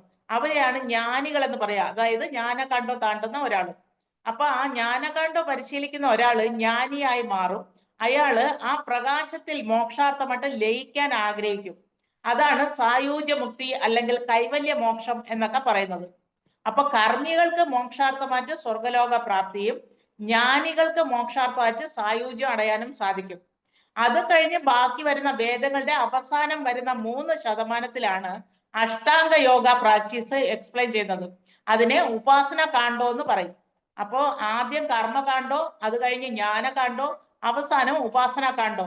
ആ ഉപാസന കാണ്ഡയിൽ എന്ന് പറയുന്നത് ജ്ഞാനികളിൽ വെച്ച് ബുദ്ധിമാൻ ചിന്തിക്കും, ഈശ്വരീയ ശക്തി എന്നാൽ എന്താണ്, അതെങ്ങനെ മനസ്സിലാക്കാൻ സാധിക്കും എന്ന് ചിന്തിക്കുന്ന ഒരു ജ്ഞാനിയാണ് ഉപാസന കാണ്ഡയിലേക്ക് കടക്കുന്നത്. ആ ഉപാസന കാണ്ഡയിൽ പറയുന്നു, അഷ്ടാംഗ യോഗ പ്രാക്ടീസ് ചെയ്ത് സമാധി പൊസിഷനിൽ എത്തിയാൽ എന്നിലും നിന്നിലും കുടികൊള്ളുന്ന ഈശ്വരീയ ശക്തി നിനക്ക് മനസ്സിലാക്കാൻ സാധിക്കുന്നു. അങ്ങനെ അതിനുവേണ്ടി ശ്രമിക്കുന്ന ഒരാളിനെയാണ് യോഗി എന്ന് പറയുക, അഷ്ടാംഗ യോഗി. അയാളെ യോഗി തന്നെ പറയാ. ആ യോഗി സമാധി പൊസിഷനിൽ എത്തുമ്പോൾ അയാൾ മനസ്സിലാക്കും എന്നിലും നിന്നിലും കുടികൊള്ളുന്ന ആ ഈശ്വരീയ ശക്തിയെ. പക്ഷേ ജീവാത്മാവും പരമാത്മാവുമാണെന്ന് അയാൾ തിരിച്ചറിയില്ല. പകരം എല്ലാ ജീവജാലങ്ങളിലും കുടികൊള്ളുന്ന ആ ഈശ്വരീയ ശക്തിയെ അയാൾ മനസ്സിലാക്കും. അതിനെയാണ് പരമാത്മ റിയലൈസേഷൻ എന്ന് പറയുന്നത്. ഭാഗവതത്തിൽ പറയുന്നത് ബ്രഹ്മേതി പരമാത്മേതി ഭഗവാൻ ഇതി ശബ്ദതേ, അതായത് ദൈവവിശ്വാസം 3 തരത്തിലേ ഉള്ളൂ. അതായത് ബ്രഹ്മൻ റിയലൈസേഷൻ, പരമാത്മ റിയലൈസേഷൻ, പിന്നെ ഗോഡ് റിയലൈസേഷൻ. ബ്രഹ്മൻ റിയലൈസേഷൻ ആണ് ബ്രഹ്മവാദികൾ അല്ലെങ്കിൽ ജ്ഞാനികൾ നേടുന്ന ആ ബ്രഹ്മം, സർവം വ്യാപിയായിരിക്കുന്ന ബ്രഹ്മത്തെ, പരബ്രഹ്മത്തെ. ശരിക്കും ജ്ഞാനികൾ തന്നെ 2 ടൈപ്പ് ഉണ്ട്. ഒന്ന് പ്രകാശത്തിൽ മെഡിറ്റേറ്റ് ചെയ്യുന്ന ബ്രഹ്മവാദികളും, 2 ഓങ്കാര പരബ്രഹ്മത്തിൽ മെഡിറ്റേറ്റ് ചെയ്യുന്ന ബ്രഹ്മവാദികളും. അപ്പൊ അവര് ശബ്ദത്തിലാണ് വിശ്വാസം, ഓങ്കാര പരബ്രഹ്മത്തില്. അതാണ് അൾട്ടിമേറ്റ് ഈശ്വരൻ എന്ന് ചിന്തിക്കുന്നു. ഭാഗവത്തിൽ പറയുന്നു ഓങ്കാരവും ഞാൻ തന്നെ, ഭഗവാൻ തന്നെ എന്ന് പറയുന്നുണ്ട്. അപ്പോ ആ ഓങ്കാരത്തിൽ മെഡിറ്റേറ്റ് ചെയ്താലും ഭഗവാൻ ഗോഡ് റിയലൈസേഷന്റെ ആദ്യത്തെ സ്റ്റെപ്പ് ആകും. അപ്പൊ ജ്ഞാനികൾക്ക് ബ്രഹ്മൻ റിയലൈസേഷൻ കിട്ടും, സർവം വ്യാപിയായിരിക്കുന്ന ആ ബ്രഹ്മത്തെ മനസ്സിലാക്കും. ബ്രഹ്മം എന്ന് പറഞ്ഞാൽ ഭഗവാന്റെ ശരീരകാന്തി എന്ന് മാത്രമാണ് അർത്ഥം. പക്ഷേ ആ സൗണ്ടിന്, ശബ്ദത്തിന് പിന്നിൽ ഒരു വ്യക്തി ഉണ്ടെന്നോ അല്ലെങ്കിൽ ഭഗവാൻ ഉണ്ടെന്നോ ആ പ്രകാശം ഭഗവാനിൽ നിന്നാണ് വരുന്നതെന്നോ ഒരു ബ്രഹ്മവാദി മനസ്സിലാക്കുന്നേ ഇല്ല. അവർക്ക് ഈ ഹരേ കൃഷ്ണ മഹാമന്ത്രം ജപിക്കാത്തത് കൊണ്ട് തന്നെ ഒരിക്കലും ഭഗവാൻ റിയലൈസേഷനും കിട്ടില്ല. ഓക്കെ, അത് ജ്ഞാനികൾ. അത് കഴിഞ്ഞ് ഉപാസന കണ്ട് താണ്ടുന്ന യോഗികള് അഷ്ടാംഗ യോഗ പ്രാക്ടീസ് ചെയ്ത് സമാധി പൊസിഷനിൽ എത്തിയിട്ട് എന്നിലും നിന്നിലും കുടികൊള്ളുന്ന അഹം ബ്രഹ്മാസ്മി എന്നൊരു കൺക്ലൂഷനിൽ എത്തും. ഞാനും ഈശ്വരൻ തന്നെ, നീയും ഈശ്വരൻ തന്നെ, തത്വമസി, അങ്ങനെയുള്ള ചിന്തകളിലൊക്കെ എത്തും. അപ്പൊ അവര് കാരണം ഇത്രയും അഷ്ടാംഗ യോഗയെല്ലാം പ്രാക്ടീസ് ചെയ്യുമ്പോൾ അവർക്ക് മിസ്റ്റിക് പവർ കിട്ടും. 8 തരത്തിലുള്ള മിസ്റ്റിക് പവർ കിട്ടും. അതായത് ആണിമാലക്കും അങ്ങനെ പറഞ്ഞിട്ടുള്ള മിസ്റ്റിക് പവർ ആണ്. എന്ന് പറഞ്ഞാല് പഞ്ഞിയേക്കാളും വെയിറ്റ്ലെസ് ആയിട്ട് അവർക്ക് ആകാശത്തൂടെ പറന്നു നടക്കാൻ പറ്റും. പർവ്വതത്തെക്കാളും വലിയ വലിപ്പം വെക്കാൻ പറ്റും.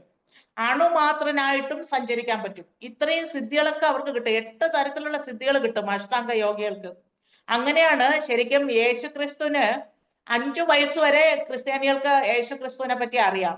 അത് കഴിഞ്ഞാൽ 32 വയസ്സിന് ശേഷമേ യേശുക്രിസ്തുവിനെ പറ്റി അറിയാവുള്ളൂ. ഈ 5 വയസ്സിനും 32 വയസ്സിനും ഇടയ്ക്ക് യേശു എവിടെയായിരുന്നു എന്ന് ചോദിച്ചാൽ അവർക്കറിയില്ല.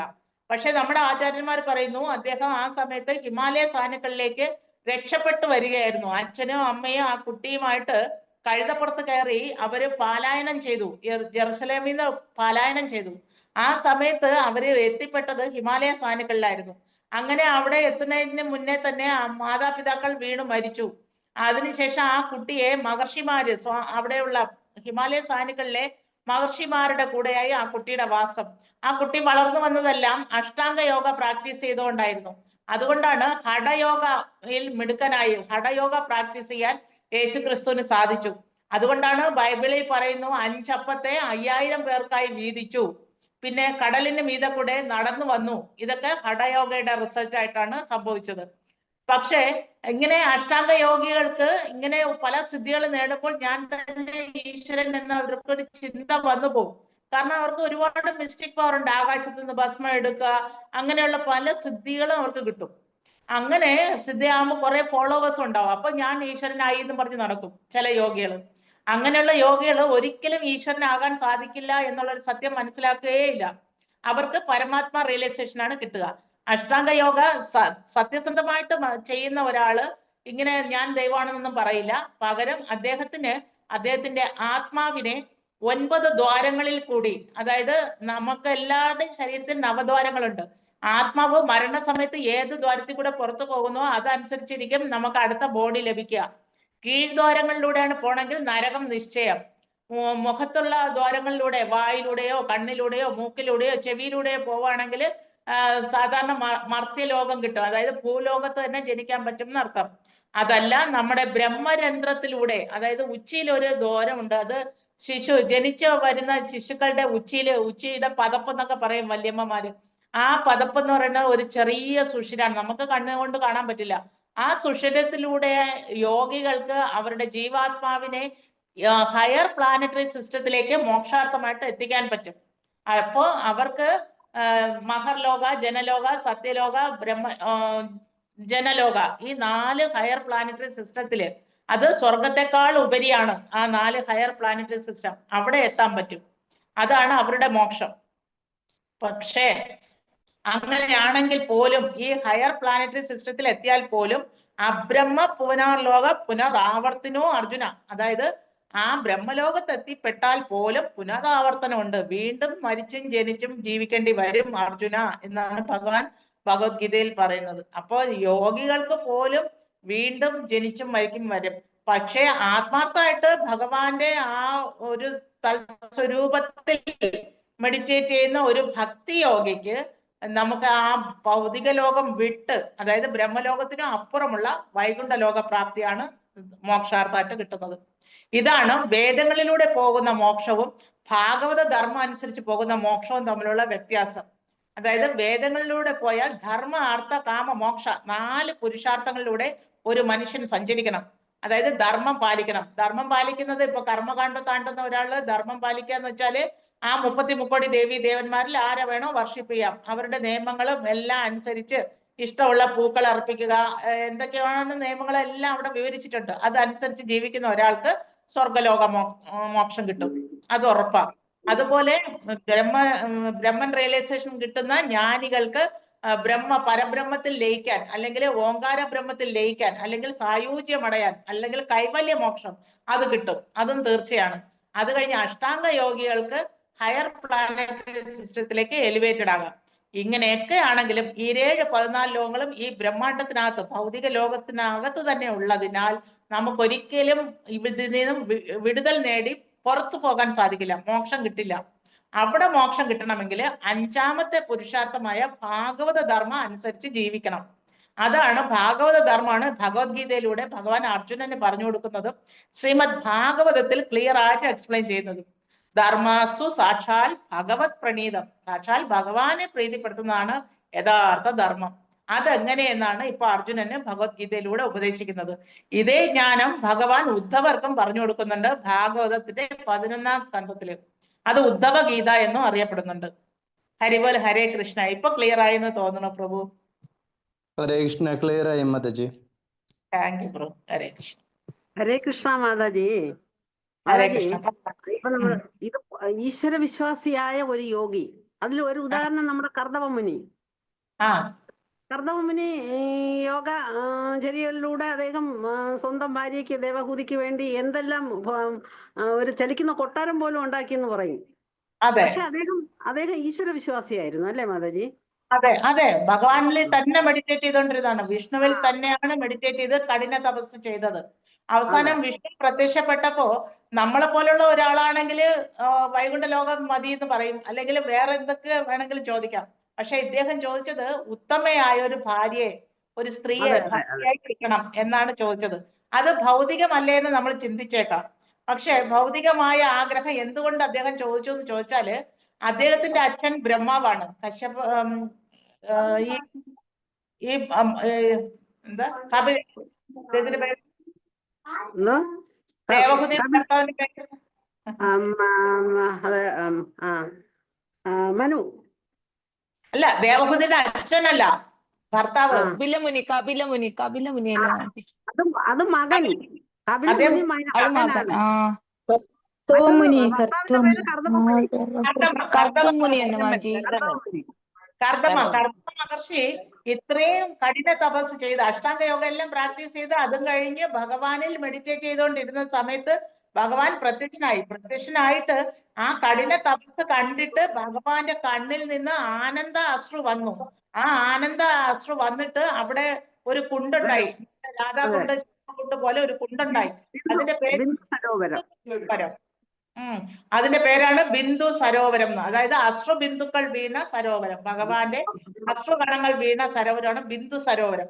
അപ്പൊ അത്ര കഠിനമായ തപസ്സിലായിരുന്നു കർദമ മുനി ഏർപ്പെട്ടിരുന്നത്. ഇത്രയും കഠിനമായ വ്രതത്തിൽ ഏർപ്പെട്ടിട്ടും അദ്ദേഹം ചോദിച്ചത് ഒരു ഉത്തമയായ ഭാര്യയാണ്. എന്തിനെന്ന് ചോദിച്ചാല്, ബ്രഹ്മദേവൻ കർദമ മുനിയോട് പറഞ്ഞത്, നീ പോയി സൃഷ്ടികർമ്മം നടത്തണം, അതിൽ ശ്രേഷ്ഠരായ സൃഷ്ടി അത് നടത്തണം എന്നാ പറഞ്ഞു. അപ്പൊ ശ്രേഷ്ഠമായ കുട്ടികളെ കിട്ടണമെങ്കിൽ ഉത്തമയായ ഭാര്യ വേണം. ഇനി മറ്റൊരു ഉദാഹരണം നമ്മൾ നോക്കിയാല്, ദിതിയും അതിഥിയും, അവർ രണ്ടുപേരും സഹോദരങ്ങളാണ്. അവരുടെ ഭർത്താവ് എന്ന് പറയുന്നത് ആരാണ്? കശ്യപ പ്രജാപതി അല്ലേ? കശ്യപ പ്രജാപതിയാണ് ദിതി അതിഥിയുടെ ഭർത്താവ്. അപ്പോ ദിതിയുടെ മക്കളെല്ലാം അസുരന്മാരായി, അതിഥിയുടെ മക്കളെല്ലാം ദേവന്മാരായി. അപ്പൊ അച്ഛൻ ഒന്നാണ്, പക്ഷെ അമ്മമാരുടെ സ്വഭാവം അനുസരിച്ചാണ് മക്കൾ വന്നത്. അപ്പോ അമ്മ ഉത്തമയാണെങ്കിൽ മാത്രമേ ഉത്തമ സന്താനം കിട്ടൂ. അതുകൊണ്ടാണ് കർദമ മുനി ഉത്തമ സ്ത്രീക്ക് വേണ്ടിയിട്ട് കഠിന തപസ് എടുത്തത്. അതുകൊണ്ടാണ് ഭഗവാൻ തന്നെ സ്വയം പുത്രനായി വന്ന് ഭവിച്ചതും കപിലദേവായിട്ട് വന്നത്. 9 പെൺമക്കൾക്ക് ശേഷമാണ് കപിലദേവ് ദേവഹുതിയിൽ ആവിർഭവിച്ചത്. ഹരിബോൽ ഹരേ കൃഷ്ണ. മാതാജിയുടെ ഡൗട്ട് തീർന്നോ? ക്ലിയർ ആയോ? മനസ്സിലായി മാതാജി, അത് മനസ്സിലായി. അതായത് ഈ ദേവഹൂതിക്ക് കർദമ മുനിയോട് ഒരു ഇത് തോന്നാൻ തന്നെ കാരണം, ഒരു ഭർത്താവായി സ്വീകരിക്കാനുള്ള ഒരു മനസ്സ് വരാൻ തന്നെ കാരണം അത് ഈശ്വര ഇച്ഛയാണ്.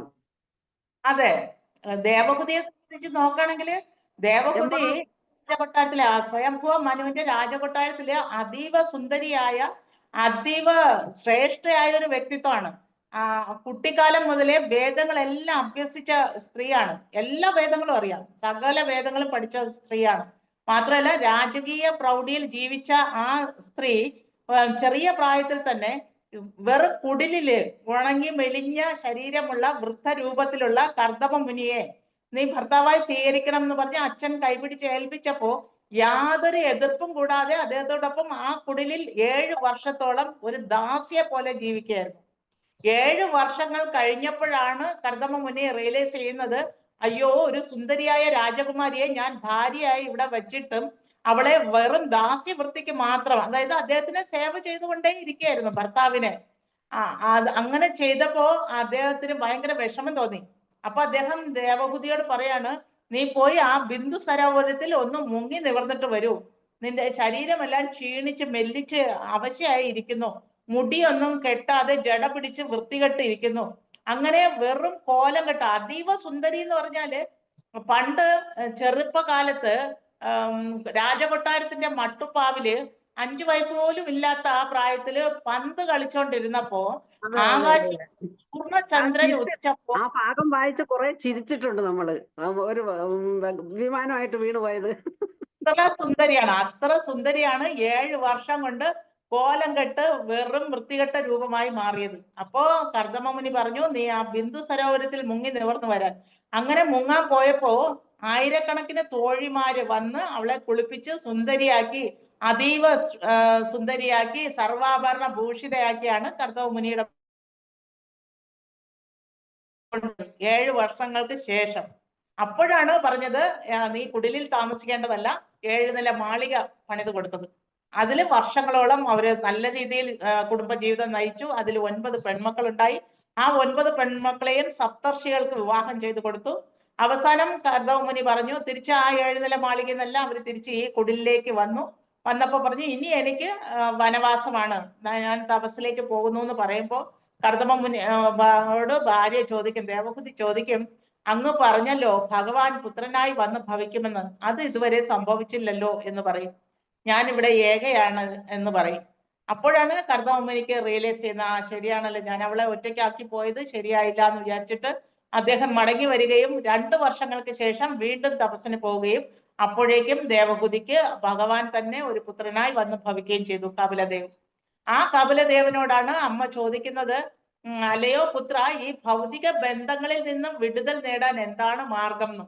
കാരണം എല്ലാ വേദങ്ങളും പറയുന്നത് ഈ ഭൗതിക ബന്ധനത്തിന് വേണ്ടി മാത്രമാണ്. ഹയർ ഒപ്പുലൻസ് നേടുക, മെറ്റീരിയൽ ഒപ്പുലൻസ് നേടുക, സുഖലോലുപരായി ജീവിക്കുക, അതിനു വേണ്ടിയിട്ടാണ് വേദങ്ങൾ പറയുന്നത്. പക്ഷേ ഭാഗവത ധർമ്മം എന്താണെന്ന് അപ്പോൾ കപിലദേവ് സാങ്ക്യ ഫിലോസഫി ഉപദേശിച്ചു കൊടുക്കും.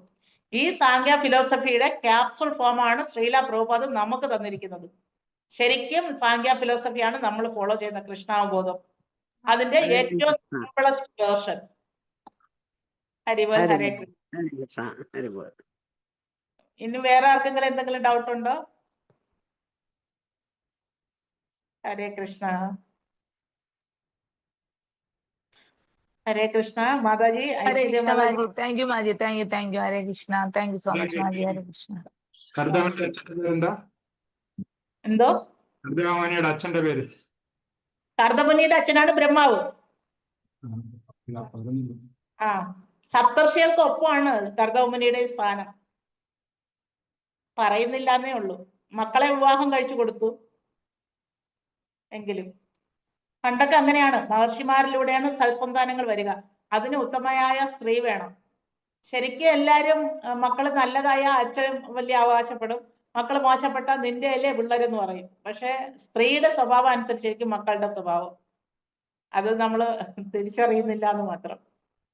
ഉത്തമയായ സ്ത്രീക്ക് ഉത്തമയായ മക്കളുണ്ടാവും. ദിതി അതിഥി നോക്കിയാൽ മതി, അച്ഛൻ ഒന്നാണ്. ഭാര്യമാർ 2 ആയതുകൊണ്ട് ഒരാൾക്ക് അസുരന്മാരായ മക്കളുണ്ടായി, ഒരാൾക്ക് ദേവന്മാരായ മക്കളുണ്ടായി. അതിൽ അസൂയ പൂണ്ടിട്ടാണ് ഒരു പ്രാവശ്യം ദിതി പറയും, എനിക്കും സൽസന്താനങ്ങൾ വേണം എന്ന്. അപ്പൊ പറയും, കശ്യപ പ്രജാപതി പറയും, നീ 1 വർഷക്കാലം പയോജ വ്രതം എടുക്കാൻ പറയും. പയോജ വ്രതം എടുത്തു കഴിഞ്ഞാൽ അത് വിഷ്ണുവിൽ മെഡിറ്റേറ്റ് ചെയ്യുന്ന ഒരു പ്രോസസ്സാണ്. അതെങ്ങനെയെന്ന് ഭാഗവത്തിൽ ക്ലിയർ ആയിട്ട് പറയുന്നുണ്ട്. ആ വ്രതം എടുത്തതിന് ശേഷം ഉണ്ടായ മക്കളാണ് മരുത്തുക്കൾ എന്ന് പറയുന്നത്. അതായത് മരുത്തുക്കൾ എന്ന് പറഞ്ഞാൽ ദേവി ദേവന്മാർക്ക് ഈക്വൽ ആയിട്ടുള്ള മക്കളാണ്. 49 മരുത്തുക്കളുണ്ട്. അതായത് അത് പയോജ വ്രതം എടുത്തതിന് ശേഷം ദിതി ഗർഭവതിയായപ്പോ ഇന്ദ്രന് മനസ്സിലായി, എന്നോളം തുല്യത പ്രാപിക്കുന്ന ഒരു ശിശുവാണ് ആ ദിതിയുടെ വയറ്റിൽ രൂപം കൊള്ളുന്നത്. അങ്ങനെ വന്നു കഴിഞ്ഞാൽ എന്റെ സ്ഥാനം പോവും. അങ്ങനെയെങ്കിൽ അതിനെ ഇല്ലാതാക്കണം എന്ന് വിചാരിച്ചിട്ട് ഇന്ദ്രൻ വളരെ ചെറിയ രൂപം ധരിച്ച് ഗർഭത്തിൽ പ്രവേശിച്ച് ആ ഭ്രൂണത്തെ 7ആയി കണ്ണിച്ചു, 7 പീസാക്കി. അപ്പോ ആ 7 പീസും നല്ല അതീവ തേജസ്സോടെ ഇരിക്കുന്ന കണ്ടപ്പോ ആ 7നെ വീണ്ടും 7 പീസാക്കി. അപ്പൊ 7 7 49 പീസായി മാറി. പക്ഷെ ഈ 49 പീസും അതീവ തേജസ്സോടുകൂടി ശിശുക്കളായിട്ട് പുറത്തു വരികയാണ് ഉണ്ടായത്. ഇന്ദ്രന്റെ ശ്രമം നടന്നില്ല. മാത്രമല്ല ഇന്ദ്രൻ ദിതി ഗർഭവതിയായിരുന്നപ്പോ ഇന്ദ്രനാണ് പാദസേവ ചെയ്ത് അടുത്തുകൂടി ദാസ്യപ്പണി എല്ലാം ചെയ്ത് എന്തെന്ന് വെച്ചാല് ആ ശിശുവിനെ കൊല്ലണം എന്നുള്ള ഉദ്ദേശത്തോടു കൂടി. പക്ഷേ ആ ശിശുക്കളെല്ലാം അതീവ തേജസ്സോടുകൂടി മരുത്തുക്കൾ എന്നറിയപ്പെടുന്ന കുട്ടികളായിട്ട് വളർന്നു. ഇന്ദ്രന്റെ കൂട്ടുകാരനായിട്ട് മാറി. കാരണം ഇന്ദ്രന് വളരെ സ്നേഹം അവരോട് തോന്നുകയും അവർക്ക് തിരിച്ചും സ്നേഹം തോന്നുകയും ചെയ്തു. കാരണം അമ്മയെ പരിരക്ഷിച്ചതുകൊണ്ട്. അപ്പൊ അവര് ശത്രുക്കളായില്ല. ബാക്കി അസുരന്മാരെല്ലാം ഇന്ദ്രന് ശത്രുക്കളാണ്. പക്ഷെ ദിതിയുടെ ഈ മരുത്തുക്കൾ മാത്രം ഇന്ദ്രനോട് സ്നേഹമുള്ളവരായിരുന്നു. അതുകൊണ്ട് തന്നെ ഉപദേവത സ്ഥാനമാണ് ഈ മരുത്തുക്കൾക്കുള്ളത്. ഹരിബോൽ ഹരേ കൃഷ്ണ. അപ്പൊ ഏത് സ്ത്രീയും പയോജവ്രതം എടുക്കാമെങ്കിൽ സത്സന്താനം കിട്ടും. നമ്മൾ നല്ലതാണോ ചീത്തയാണോ എന്ന് ആർക്കും അറിയില്ലല്ലോ. അപ്പൊ അതാണ് അതിന്റെ പൊരുൾ. ഹരിബോൽ. എടുത്തിട്ടല്ലേ വാമനദേവനും വന്നത്? അതെ അതെ, വാമനദേവൻ അതിഥിയുടെ പുത്രനായിട്ടാണ് വന്നത്. ഉപേന്ദ്രൻ എന്നും പേരുണ്ട്, ത്രിവിക്രമൻ എന്നും പേരുണ്ട്. അതിഥിയുടെ മക്കളാണ്. ഇന്ദ്രനും അതിഥിയുടെ മോൻ തന്നെയാണ്. ഇന്ദ്രന്റെ അനിയനായിട്ട് വന്നതുകൊണ്ടാണ് ഉപേന്ദ്രൻ എന്ന നാമധേയം സ്വീകരിച്ചത്. ശരിക്കും അത് ദേവകി മാതയുടെ രണ്ടാമത്തെ ജന്മമാണ് അതിഥി. അതുകൊണ്ടാണ് ഭഗവാൻ പുത്രനായിട്ട് വന്നത് വാമനദേവൻ, ത്രിവിക്രമൻ അല്ലെങ്കിൽ ഉപേന്ദ്രൻ. ഇത് മൂന്നും ഒരാൾ തന്നെയാണ്. അതെല്ലാം ഭഗവാൻ. അസുര സ്ത്രീയായ ദിതി പയോവ്രതം അനുഷ്ഠിച്ചപ്പോഴാണ് ഉത്തമയായ മക്കളെ മരുത്തുക്കള് വന്നത് എന്നർത്ഥം അല്ലേ? അതെ അതെ അതെ, കലിയുഗത്തിൽ വളരെ ഇമ്പോർട്ടന്റ് ആണ് ആ പോർഷൻ. കാരണം ഏതൊരു പെൺകുട്ടിയാണോ പയോജവ്രതം എടുക്കുന്നത് അവർക്ക് സൽസന്താന ലബ്ധി എന്നാണ് സൂചന. പയോജവ്രതം അനുഷ്ഠിക്കണം എങ്കിൽ സൽസന്താനം കിട്ടും. അതിന്റെ സിംപ്ലസ്റ്റ് വേർഷൻ തന്നെ ഈ കൃഷ്ണാവബോധം. അതുകൊണ്ടാണ് നല്ല പെൺകുട്ടികളൊക്കെ കൃഷ്ണാവബോധം പ്രാക്ടീസ് ചെയ്താൽ മതി സൽസന്താനം ലഭിക്കും എന്ന് പറയുന്നത്. ഹരേ കൃഷ്ണ. ഹരേ കൃഷ്ണ. ഹരേ കൃഷ്ണ. ചോദിക്കണം പ്രഭു. മാതാജി, ആ ചോദിക്കണം പ്രഭു, കേട്ടില്ല. എല്ലാ ജീവികളുടെയും പിതാവായിട്ട് വരുന്ന കശ്യപനാണോ? അതായത് ഗരുഡന്റെ, പാമ്പിന്റെ, സർപ്പങ്ങളുടെ അങ്ങനെയൊക്കെ വരുന്നില്ലേ? അതെ അതെ അതെ അതെ അതെ. കാരണം കശ്യപ പ്രജാപതിക്ക് 13 ഭാര്യമാരുണ്ട്. 13 ഭാര്യമാരില് ദക്ഷ പ്രജാപതിയുടെ 13 പുത്രിമാരെയാണ് കശ്യപ പ്രജാപതിക്ക് വിവാഹം കഴിച്ചു കൊടുത്തത്. ദക്ഷ പ്രജാപതിയുടെ 13 പുത്രിമാരെ. ദക്ഷ പ്രജാപതിക്ക് ഇഷ്ടംപോലെ മക്കളുണ്ട്, പെൺമക്കളുണ്ട്. അതിൽ അവസാനത്തതാണ് സതി. സതിയെയാണ് ശിവന് കല്യാണം കഴിച്ചു കൊടുത്തത്. അപ്പോ കശ്യപ പ്രജാപതിക്ക് കല്യാണം കഴിച്ചു കൊടുത്ത 13 പേരിൽ വിനിത, കദ്രു എന്നൊക്കെ നാമധേയത്തില് ഭാര്യമാരുണ്ട്. ആ വിനിതയുടെ പുത്രനാണ് ഗരുഡൻ. കദ്രുവിന്റെ പുത്രന്മാരാണ് സർപ്പങ്ങള്. ദിതി അതിഥിയൊക്കെ അതിൽ പെടുന്നത് തന്നെ, സഹോദരിമാര് തന്നെ എല്ലാരും. 13 പേരും ദക്ഷ പ്രജാപതിയുടെ മക്കളാണ്. ഹരിബോൽ ഹരേ കൃഷ്ണ. ഇനി ആർക്കെങ്കിലും എന്തെങ്കിലും ഡൗട്ട് ഉണ്ടോ? അതോ നമുക്ക് വൈൻഡപ്പ് ചെയ്യാവോ? വാഞ്ച പറയാവോ? ആർക്കും ഡൗട്ട് ഇല്ലെങ്കിൽ നമുക്ക് നിർത്താം മാജി. ഓക്കെ. ഹരേ കൃഷ്ണ. ഹരിബോൽ. പങ്കെടുത്ത എല്ലാവർക്കും എന്റെ വിനീതമായ പ്രണാമം. Thank you so much. വളരെ നല്ല ക്ലാസ് ആയിട്ട് എനിക്ക് ഫീൽ ചെയ്തു. കാരണം എല്ലാരും സംശയങ്ങൾ ചോദിച്ചു, നല്ല കൺവെർസേഷൻസ് ഉണ്ടായിരുന്നു. സന്തോഷായി. ഹരിബോൽ ഹരേ കൃഷ്ണ. ഇങ്ങനെ ഒരു അവസരം തന്നതിന് മാതാജിക്ക് സ്പെഷ്യൽ ആയിട്ട് നന്ദി പറയുന്നു. താങ്ക് യു മാതാജി. ഹരേ കൃഷ്ണ മാജി. ഞങ്ങളല്ലേ നന്ദി പറയേണ്ട മാജിയുടെ അടുത്ത്. താങ്ക് യു മാജി. Hare Krishna. Hare Krishna. Thank you thank you. Okay, ഞാൻ ക്വിറ്റ് ചെയ്യാം. വാഞ്ച പറയാം മാജി. വാഞ്ചാകൽപതരുഭ്യശ്ച കൃപാസിന്ധുഭയേവ ച നമോ നമഃ. അനന്തകോടി വൈഷ്ണവ വൃന്ദ की जय श्रीला प्रभुपाद की जय, राज की जय, जय Gaur Premanand Hari Haribol. Thank you so much മാജി. Thank you so much. Hare Krishna. എല്ലാവർക്കും നന്ദി. എല്ലാവർക്കും നന്ദി. താങ്ക് യു മാജി. Thank U.